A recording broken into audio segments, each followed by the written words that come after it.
Bonjour. En ces moments difficiles, je tenais tout de même à vous faire part de ma petite vidéo de fin d'année. Essayons d'avoir toujours à l'esprit que cette période est importante pour tous les enfants de la Terre. Et n'oublions pas que nous avons tous été enfants.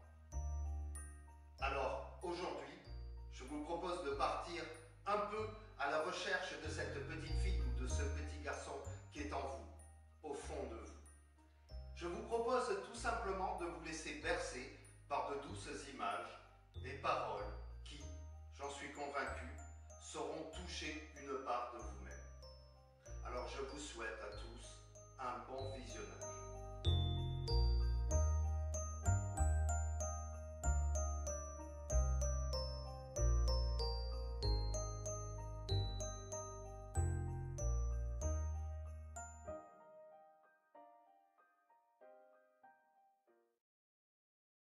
Noël, l'esprit de Noël, celui-là même qui engendre la magie dans l'esprit encore innocent, baignant simplement dans une âme pure, nourrie par un cœur d'enfant. Je ferme les yeux un instant, m'obligeant à remonter le temps. Je me rappelle maintenant. Oh oui, je me souviens bien.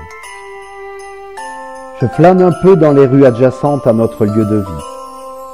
Les guirlandes étincelantes annonçant la fin de l'année avaient été installées quelques jours auparavant. Elles illuminent les façades des ruelles encaissées dès la tombée de la nuit. Soudain, il se met à neiger, ce qui donne un côté féerique au village.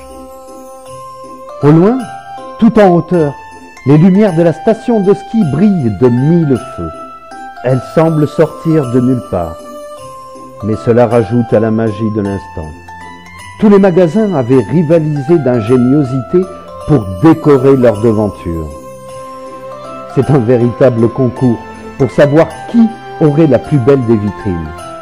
Les rues pavoisées de guirlandes électriques, je les connais par cœur.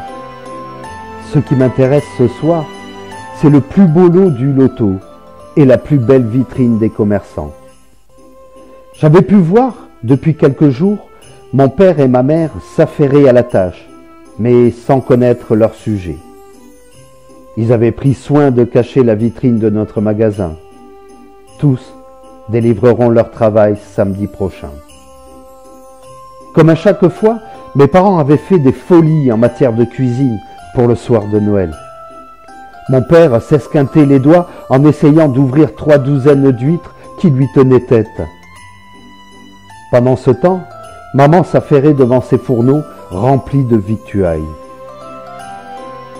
La cuisine, sans dessus-dessous, laisse échapper une délicate odeur de mets de fête.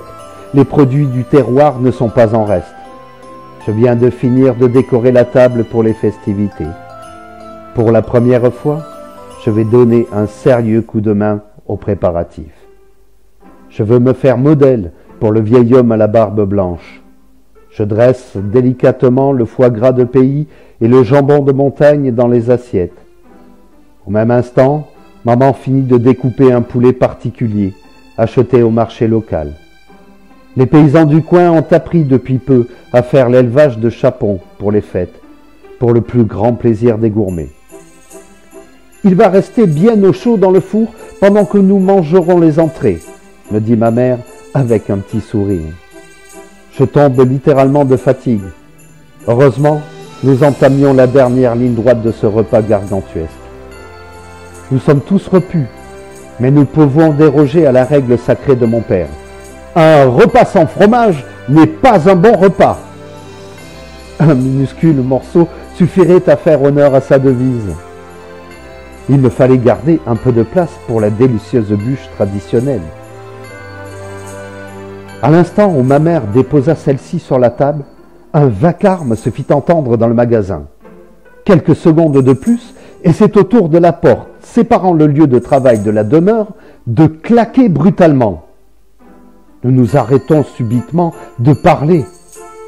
Papa, en grand gaillard que rien n'intimide, se propose immédiatement d'aller voir ce dont il retourne. Il n'y a jamais de voleur un 24 décembre au soir, nous rassura-t-il. Le long silence se fait de plus en plus oppressant. Je regarde maman d'un air inquiet, lorsqu'un grand cri perce nos tympans. « Ah! Oh là là! Venez vite! Le Père Noël vient de passer! Venez !» Je quitte la table sans demander l'autorisation et me précipite sur les lieux du bienfait. Le couloir central de la maison est encombré d'une multitude de paquets, tous plus gros les uns que les autres. La montagne de colis enrubannés laisse apparaître un guidon de bicyclette. Outre quelques jeux que j'avais désirés ardemment, le bienfaiteur au traîneau volant m'avait aussi apporté un magnifique vélo. Je suis vraiment gâté. Je me précipite dans le magasin pour essayer d'apercevoir le merveilleux personnage. Mais il n'y a plus personne. Les portes sont bien fermées et le rideau de fer baissé. Seul un portant et ses quelques vestons gisent au sol, sans doute déséquilibrés par une quelconque maladresse. Que mes camarades de classe ne viennent plus me dire que le vieux monsieur à la barbe blanche n'existe pas. Je ne l'ai pas vu, certes, mais j'ai tout de même la preuve incontestable de son existence. J'ouvre enfin les yeux. Ah, qui sont doux et chauds ces souvenirs d'antan. L'insouciance de l'enfance ne nous apprend pas à vivre dans le monde actuel, mais notre âme originelle nous montre, depuis le début, que l'amour véritable et profond devrait régir nos vies. Le sapin de Noël est prêt, les illuminations sont en place. Plus que quelques jours de patience avant l'instant magique pour toutes les âmes. Il ne nous manque plus qu'à éclairer nos cœurs, si nous savons encore le faire.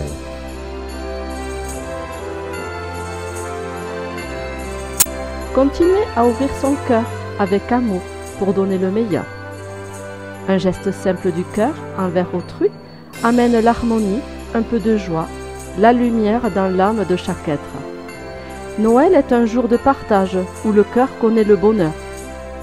L'important est de garder cette âme d'enfant, de faire en sorte que Noël reste magique. Faisons que Noël soit tous les jours, en ayant cette ouverture du cœur à l'amour, avec des moments de partage, diffusant la paix et la lumière autour de soi.